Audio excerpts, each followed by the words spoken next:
పక్కన వాళ్ళని మంచిగా చూడండి.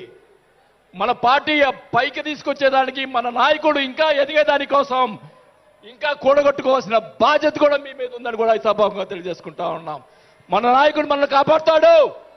మన నాయకుడిని ఎదిగించేదాని కోసం మీరందరూ కూడా కష్టపడాలని చెప్పి కూడా కోరుకుంటూ, నా ప్రాణం ఉన్నంత వరకు నేను పవన్ కళ్యాణ్ తోటి గారితోటే ఉంటాను. నాకు పదవి వచ్చినా రాకపోయినా పర్వాలేదు, నేను పవన్ కళ్యాణ్ తోటే ఉంటాను.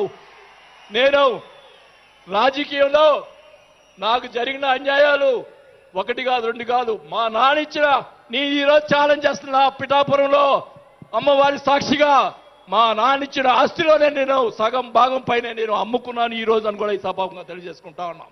అయినా కానీ నేను లెక్క చేయను.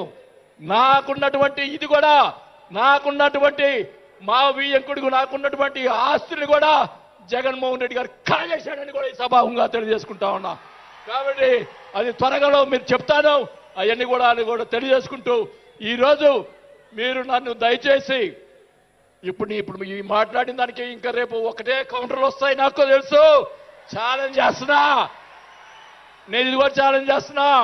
చంద్రబాబు నాయుడు గారు కూడా అడుగుతా ఉన్నా, మొత్తం మొన్న జరిగినట్టు ఉన్నటువంటి ఎమ్మెల్యేలు అందరి మీద ఎంక్వైరీ, నా మీద కూడా సహా ఎంక్వైరీ చేయండి. ఎవరు అన్యాయం చేశారో, ఎవరు తప్పులు చేశారో, ఎవరు కోట్లు సంపాదించారో మొత్తం బయట పెట్టాలని కూడా ఈ సభాగా తెలియజేసుకుంటా ఉన్నా. ఈ ఉక్రోషం, ఈ బాధ నాకు తెలుసు, మా కుటుంబానికి తెలుసు.